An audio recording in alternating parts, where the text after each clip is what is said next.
শিক্ষার্থীদের নৈতিক ও মানবিক বিকাশে দেশ জুড়ে প্রায় ৯,০০০ ধর্মীয় শিক্ষক নিয়োগ দিতে যাচ্ছে সরকার। একই সঙ্গে ইংরেজি মাধ্যমে শিক্ষা প্রতিষ্ঠানগুলোকেও আনা হচ্ছে সুনির্দিষ্ট নিয়মের আওতায়। রোববার জাতীয় সংসদে প্রশ্নোত্তর পর্বে শিক্ষামন্ত্রী আ.ন.ম এহসানুল হক মিলন এই তথ্য জানান। তিনি আইনসভাকে আশ্বস্ত করে বলেন, শুধু ইসলাম ধর্ম নয়, বরং সব ধর্মের নৈতিক শিক্ষার প্রসারে শিক্ষক নিয়োগের বিষয়টি সরকার অত্যন্ত গুরুত্বের সাথে দেখছে।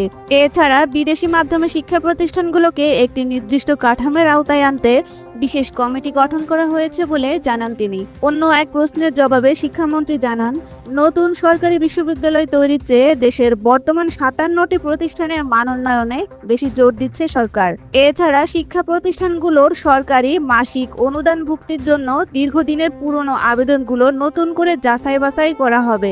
এছাড়া সংসদ সভাপতি হাফিজউদ্দিন আহমেদের সভাপতিত্বে শুরু হওয়া এই অধিবেশনে রাষ্ট্রপতির ভাষণের উপর ৫০ ঘন্টা আলোচনার সময় নির্ধারণ করা হয়েছে। শিক্ষামন্ত্রীর এই ঘোষণা দেশের শিক্ষা ব্যবস্থায় বড় ধরনের ইতিবাচক পরিবর্তন আনবে। বিশেষ করে তরুণ প্রজন্মের মানবিক বিকাশ এবং শিক্ষাক্ষেত্রে বৈষম্য কমিয়ে একটি সুশৃঙ্খল কাঠামো তৈরিতে এই পদক্ষেপ অত্যন্ত কার্যকর ভূমিকা রাখবে। দীর্ঘমেয়াদে সরকারের এই শিক্ষানীতিগুলো মাঠ পর্যায়ে কতটা সফলভাবে বাস্তবায়িত হয়, এখন সেদিকেই নজর দেশবাসীর।